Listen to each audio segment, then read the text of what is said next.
Good morning to you. We have the McLaren that we'll get into in this live Q&A. So thank you everyone who's tuning in live on YouTube. We're going to get to the questions first that were asked on the Instagram at MilesPerHr community. Follow me there. Follow me on TikTok. I'm making videos every day there. And we'll also get to the questions that were asked on YouTube's community page. If you want to ask your questions early for these live Q&As, go to either Instagram or YouTube community page where I post a video prompting saying, ask me questions early. So we'll get to those first, then we'll get to you guys tuned in live. Sorry for all the noise. I wanted to keep the car running because there's like gardening and stuff happening in the area. Brett is chiming in for Christina, filming this live Q&A. So thank you so much, Brett, for doing this. And Brett, what is our first question? First question is, how does the panic button sound? How does the panic button sound? Let's see. I mean, we are in a residential area, and honestly, I don't know how the panic button works. This is the key, and I'm not sure. Maybe it's this button. I'll press it. No, it's not that button. I don't honestly know how to make the panic button work. If you know, let me know, and I'll figure it out, and I'll put it in like the walk around or something. Yes, I will have a walk around. POV drives for this one. I only have this car for like 3 hours, so I'm gonna do my absolute best, and I wanted to get you guys your questions asked while I have it. So Brett, what's our next question? Sorry I couldn't get that one for you guys. What's the coolest feature of this car? Coolest feature? Honestly, it's a split for me. It's either between the transparent doors, see these panels, like this right here, and like just this side window thing. This is the only part that actually rolls down. That's crazy. So it's either between the transparent doors that make you feel like you're floating, like you're driving a go-kart and you can just see the road, or this massive wing that looks like two little arms are coming out of the car and just like holding on to the wing. This thing's insane, and it can tilt up to like almost 90 degrees to give you a massive air brake, help you slow the car down from insane speeds. It's so cool. It's like, it one-ups everything on the 765 LT, and we'll get into some questions that asked about the 765 LT. Right, what's our next question? How fast is the 0 to 100 to 0 miles per hour? How fast is the 0 to 100 miles an hour back to zero time in the McLaren Senna, because it's got some incredible brakes and insane acceleration. 0 to 100 back to zero is 8.5 seconds. So like the average car is 0 to 60, this car has got up to 100 and back to a dead stop in 8.5 seconds. And if you're just going to 100, it does it in just over 5 seconds. 0 to 100 in just over 5 seconds is insane. Next question. The price and gas mileage. Price and gas mileage. So the price for this one right here, which is finished in this amethyst MSO Defined color that looks black in shade. When you get in the sun like this, it has a purple tint with metallic flake. You've got these gold wheels, which I think are so sick. I love it. I'm not very much like a big gold guy, but the gold wheels, especially when the car is like looking more black, looks so sick. This carbon $1,000. A really nice luxury car is the roof of this McLaren Senna. Anyway, so all the options together, this one is just over $1.1 million. The second most expensive car I've ever driven, the first being the Bugatti Chiron. All right, next question. Gas mileage. Oh, gas mileage. Good question, Brett. So the fuel economy for this is 14 city, 18 highway, 16 combined. It's actually not awful. You can thank the twin turbos and the forced induction for saving some of the fuel economy there. Can you guys hear me? I want to make sure you guys can hear me over the sound of the leaf blower and the engine. Hopefully. Next question is, how badly do you want to steal it? How bad do I want to steal it? I love that question. Let's be sure to show more of the cars I'm talking, because they don't want to just see me. I desperately want to steal it, but the thing is, I like more being able to drive these cars as often as I do, and that would definitely stop if I just like stole a McLaren. Then I don't think they would loan me cars to review anymore. Neither would Ferrari or Lamborghini or Porsche or any of them. So I'm going to refrain from stealing this car, even though I do really want to. Next question is, why does it have see-through doors? Yeah, so like one of my favorite features, the see-through doors. Why does it have it? the idea is that you feel more connected to the road if you're on a track, which this car is very much dedicated to track duty. But there isn't like really necessarily a purpose. You're not like going, oh, there's the apex right there. If you're seeing the apex right there, and that's the first time you're seeing it, you're racing wrong. You should be looking way ahead to be spotting the apex and then maneuvering to crest that at the right point. So it's really just like for the sensation of feeling like you're in a, you're just like floating, like you're in a cockpit. It's amazing. So there's not really necessarily a purpose except to feel maybe more connected with the car. But they are awesome. Next question is, how did you get insurance to drive this car? Great question. I want to show the back too. It's pretty sick. It's looking like, look at the size of this. It's a double diffuser. It's massive. And yes, you've got the turbulent air that's mixing with the still moving air around. Insurance for this vehicle, for all the press vehicles that I get, I cover it, but they may not cover all of the car. That's kind of a little gray area, but the bare bones, like, how did I get insurance? I didn't get insurance. The automakers provide insurance for their cars. They want to make sure that they are covered if something happens. The next question is, would you call this car beautiful? Would I call it beautiful? That's an excellent question. And the honest answer is no. No, I would not call this car beautiful. I would call it powerful and menacing as a performance car weapon, but I would not call it beautiful. It is functional. That is like all the McLaren Super Sport, or sorry, what is it, Super Sport series, and then Ultimate series. That's kind of like all their cars. They're designed for function, not necessarily for form. Although when you drive this thing around, people look at it like it's the most beautiful thing they've seen because it's just the most radical thing they've seen. It's just like a Batmobile for real life. So no, I wouldn't call it beautiful, but I would call it imposing and impressive. The next question is, how many cup holders does it have? Oh, great question. Is that from Jack? I think Jack asked that question. Yeah. Jack, let me tell you, loaded with cup holders. Let me show you.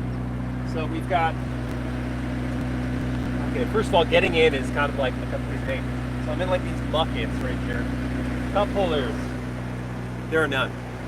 In fact, the cargo capacity is so bad, there isn't even a front trunk or a rear compartment. All you have is this little shelf back here, so you can see it.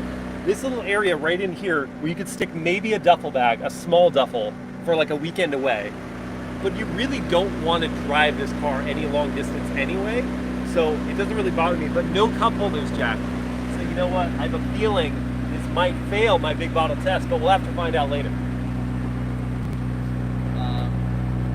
Next question is, did McLaren undermine the Senna by releasing the 765 LT that's almost arriving?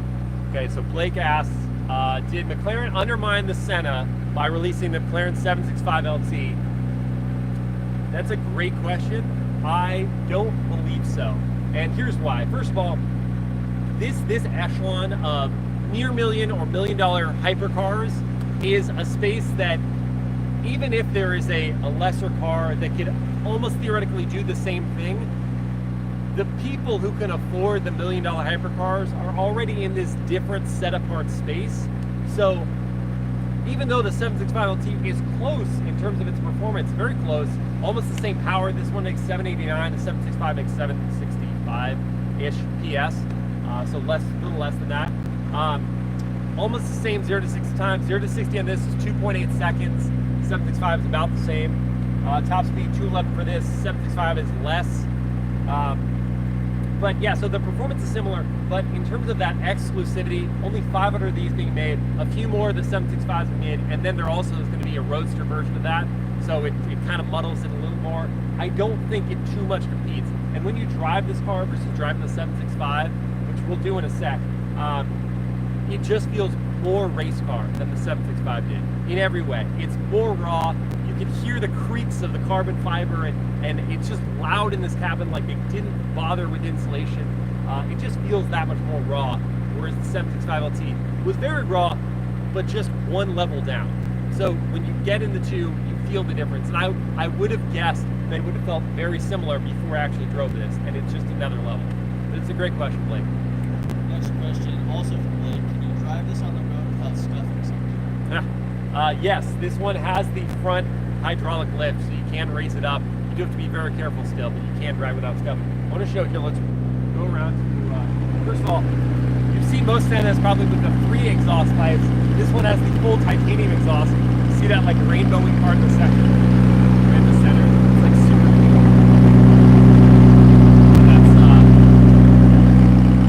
That has to deal with the heat management. You get those colors out of the titanium exhaust. And so it doesn't have the 3 pipes, but it does sound amazing. I can't rev it right here. I'm near a residential area, so I don't want to do that. But we will definitely get on it when we're on the road. So I want to bring you around here. First of all, the way you open the door is you just press this button on the inside here, and then it raises up. The dihedral doors that McLaren is famous for. You've got the cutouts in the roof here, so it like lifts a portion of the roof out. And then you look at the Senna seats, and these are the touring grade seats.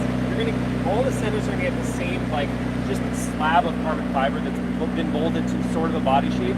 But the thickness of the padding is in 3 different levels. So you get like basically no padding whatsoever. You get like a mild padding, and this one has the thick padding, which of course thick is actually like ½ an inch. So it's not a ton of padding. They're not crazy comfortable seats. But I guess if I was gonna drive this on the street at home, then I would choose the thickest padding. So the touring grade. But this cabin's pretty sick. You've got this floating infotainment here. It just like juts out of the dashboard. And when you adjust the seats, that whole, here, let me show you. I'll hop in.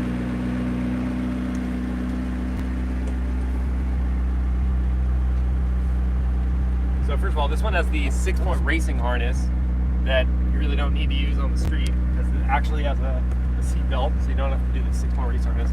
When you slide the seat forward, this whole panel moves forward. So it's always like at the perfect distance for your arm to pull the tab and get to drive or reverse or neutral. No park, of course, in this vehicle. You just go neutral, and then you've got the e-brake over here.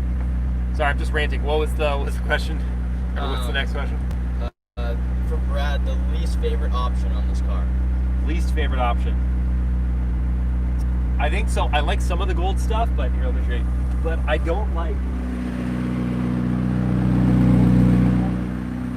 the front around the headlights. I kind of just wish they would have left that the body color and not done the gold pinstriping of this. The front splitter I don't mind quite as much, but this I don't like that. That's my least favorite option. Next car from Ephraim. Is it more exciting than a Miata race car? Efren asked if it's more exciting than a Miata race car. I think the answer to that question, Efren, is context. So, the Miata race car on a track, more exciting than this because you're racing. But on the street, absolutely, if you could have your Miata race car at street legal, absolutely this car is more exciting. The noises are better. You feel so awesome when you're driving this car around. Everyone is looking at it and they think you're special, and of course that makes me uncomfortable because I'm not. I'm just your average Joe. So that, just the whole experience of driving this car on the street is more exciting. But on a racetrack, I would take me on a race car. I would also feel way more comfortable driving that at high speeds versus this on a track. Question from Rashad is, what's the performance like? Rashad asked about the performance. Let's tilt this way so you don't get that. So 0 to 60, 2.8 seconds. Let's talk about the engine. So the engine is back here. Let's see if you can see it.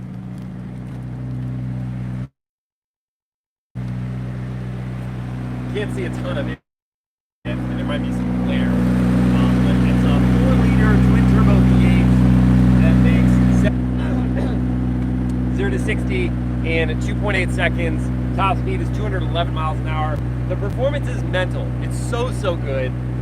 There are faster cars out there. There are quicker cars out there, but there's so few cars that look this exciting.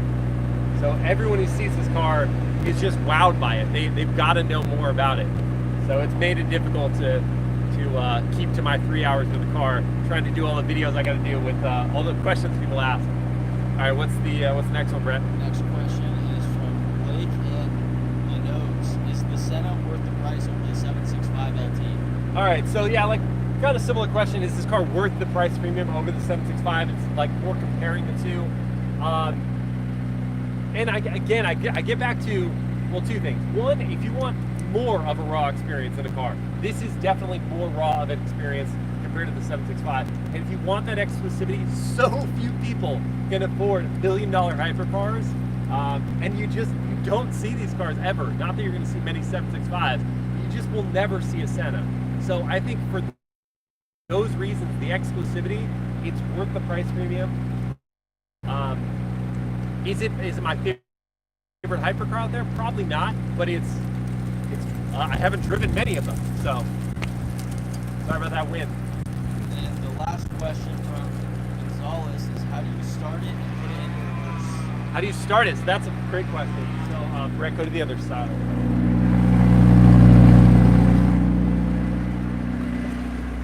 So as you can hear, the car is already started, but there's nowhere in here where you are going to find a start stop or anything like that. It's up here.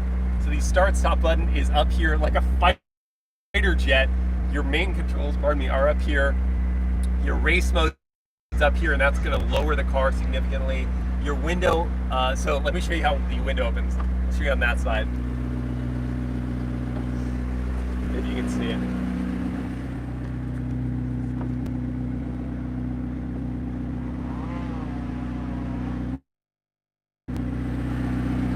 That's all of the window that opens. But your window control is there, and your door release is here. So if I close this, which by the way, there isn't a handle anywhere. So you just have to put your handle on top of the padding and close it. If I want to release it, I have to pull this tab right here. You got one on this side that does the same thing. And your drive select is here, and your reverse is this button down here. So drive, neutral, reverse. Again, no park button at all. So that's that. That's it for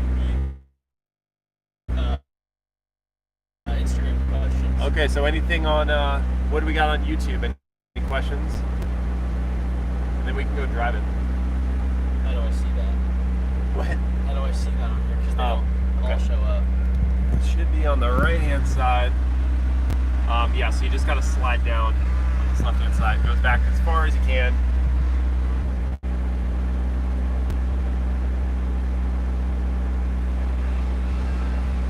Fully carbon fiber monocoque chassis, and then these seats are fully carbon fiber as well. The only other material that you're seeing in here is like Alcantara. You do have some aluminum pieces, but that's pretty much it. So Nanix asks, is there a trunk? There is not a trunk. There is a front compartment that you can release somehow. And I don't know how. That just, you can just like add coolant and wiper fluid there.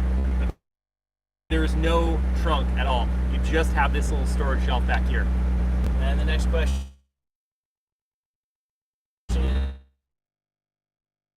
is, what's the top speed?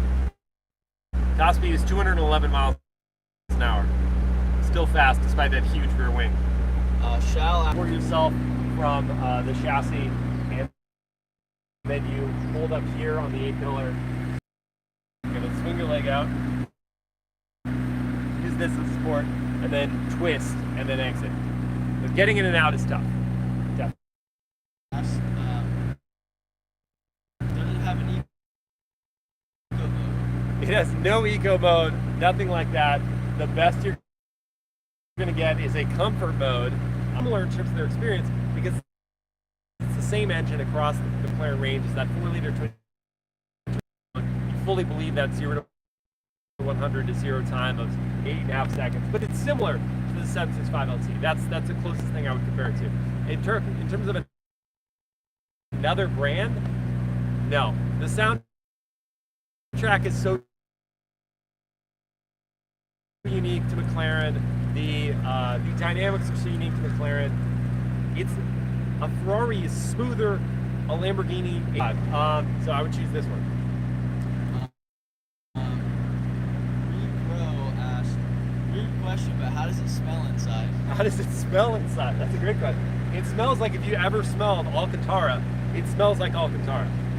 And Brett, you're gonna have to back me up on this. Like, what did you think it smelled like? Alcantara. Alcantara, yeah. That's That's honestly the scariest thing for me driving this car. And like, I sure hope that person stops at that stop sign. Those are the scariest things. But in terms of feeling comfortable behind the wheel, access to the performance, no, I feel okay. A lot of people are talking about the quality. The quality? Yeah, they're saying it's not very, the video. Oh, the video quality? Yeah. Yeah, I mean, unfortunately, hang on, let me see. Yeah, I'm sorry guys, like, I'm sorry video quality. We're kind of like at the mercy of where we are. I chose a place that was super foggy where I was, where we typically do these live Q&As. So I chose a place where we're gonna get some sun to if you want on your way in. Yeah.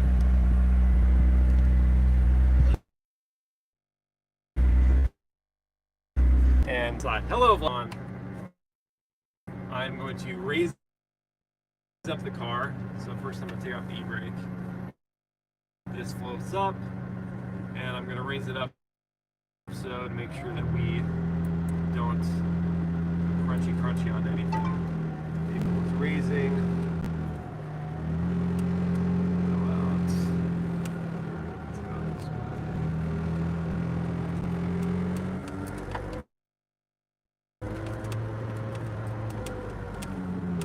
I'm not supposed to go this way, but it was.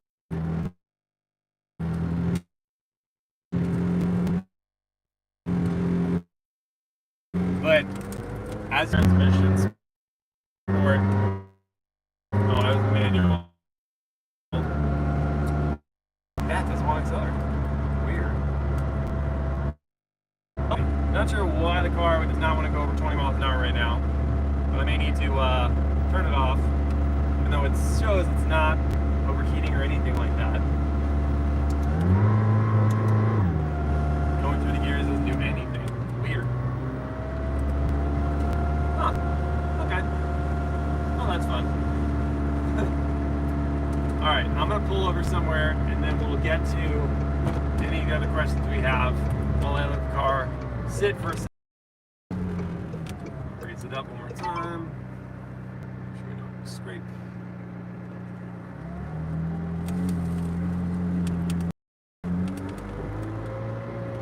Alright, we'll pause here for a second.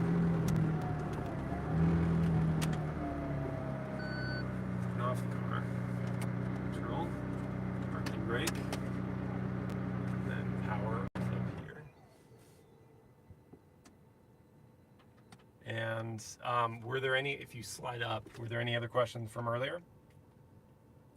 Because if not, we have to just end the live Q&A. Sorry guys if we didn't get to the driving stuff, but it doesn't want to cooperate. I don't see any extra questions. Okay. Alright, well, we're going to try this again. Brake is definitely off. Backing up.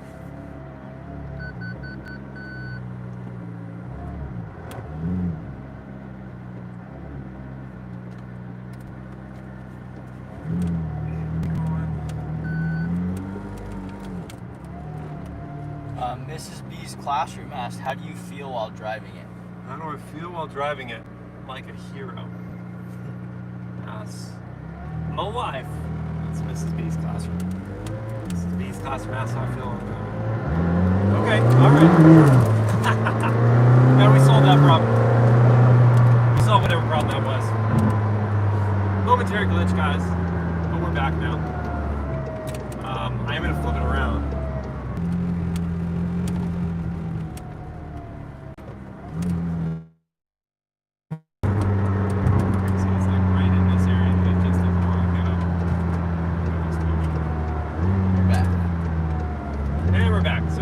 For all this delays. The reception is not great. Not our fault. So yeah, right before this I did the POV Canyon drive. So the Trofeo R's are definitely warm. That was 7,000 RPM. Isn't it crazy how loud it is in this cabin? It's so loud. And show like what that looks like down there. Just be able to see the road through the doors. It's crazy.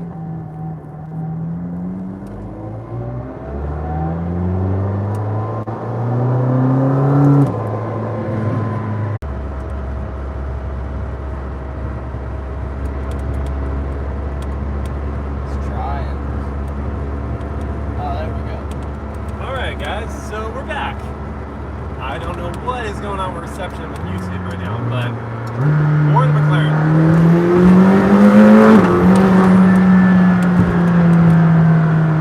And Brett was like, while the camera wasn't rolling, Brett was just like, yeah, you feel everything in this car. You do. You feel all the grooves, all the little bumps or pebbles. You just feel very connected to the road.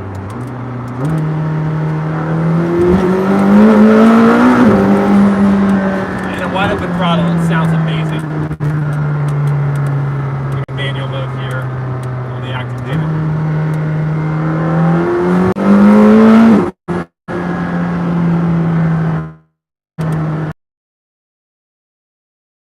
Phenomenal. And you feel very dialed in, very connected. There's no deadness on center. The moment you have just the slightest turn in on the wheel, you get that communication. You know the limits of grip very clearly through this wheel. That's all you can ask for in an ultra performance car like this. Mid-range pulls are fun too.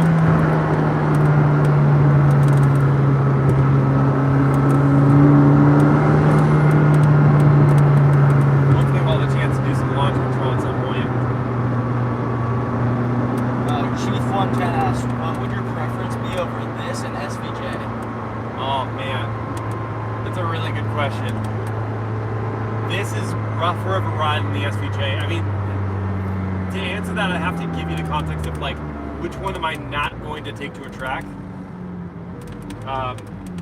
Or which, if I wasn't going to take him to the track, I would choose SVJ just for that V12 soundtrack, which is just amazing.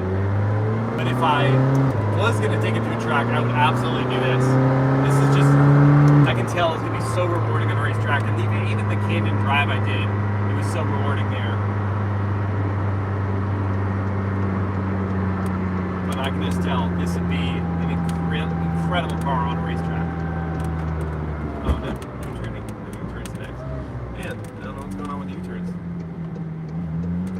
Here we go, this direction. Everyone is like literally, everyone's out with their smartphone like doing this. Oh my gosh, what is that?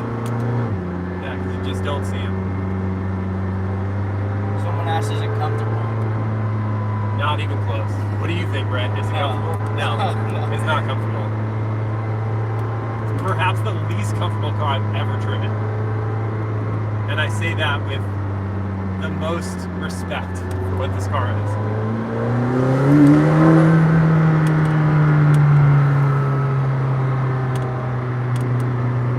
When the boost comes on, it's so fun.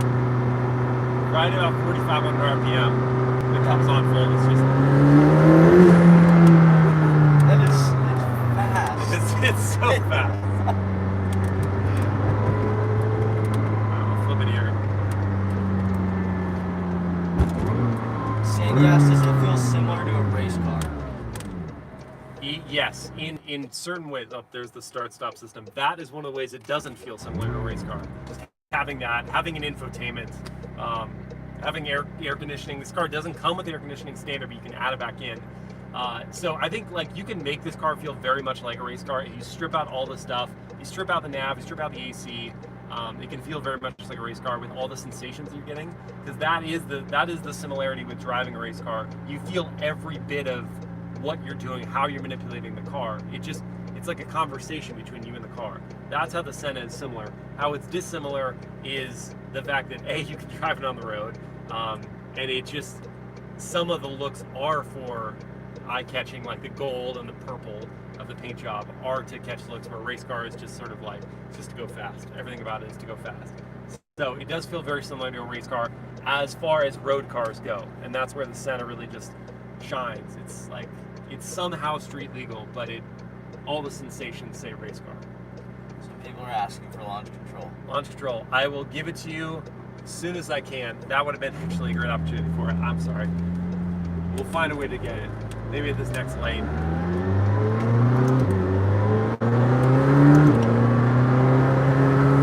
gotta hope you time the lights from it. That person's trying to turn left up there, so hopefully they'll trigger the light. Ah, there we go. So I just have to get up there.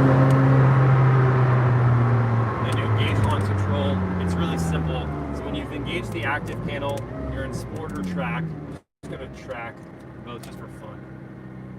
Come to a full stop, left foot on the brake hard, press the launch button here, which I'm gonna wait to do until that person goes. Okay, press the launch button, then on the display it'll say waiting full throttle. You give it hard on the brake, full throttle with the gas. Boost building, boost ready, let go.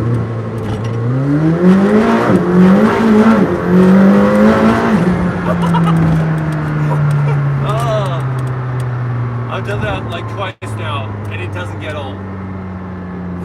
So, like, the car is fighting for grip. The first 2-3 gears, it's really desperately trying to find grip, and it just can't do it. It's what? What did you think, Brett? That was aggressive. That was. You can tell how fast it is because it's losing grip. It just can't. It can't keep. It's just, the Too butt's just fast, stepping it's out ungood. so much. Someone said do a crash test. Yeah, that's something I'm definitely not going to do. I'm going to roll down the windows from in here because I want you to see it. So, like, whee! Makes me want to go through a drive-thru. I think someone asked, like, can you fit a Big Mac through there? And I think it's a great question. I don't know. Can I fit a Big Mac through here? We're not going to go through a drive-thru on this live Q&A, but that's a great question. All right, guys. I think we're going to wrap it up there. Sorry for all the different kerfuffles and things that were going on, but I appreciate you hanging in there, and I hope you enjoyed it. The acceleration, the thrills, and the exterior design, all amazing. Thank you guys so much for watching, and I will see you next time. Thanks, Brett, for shooting this video.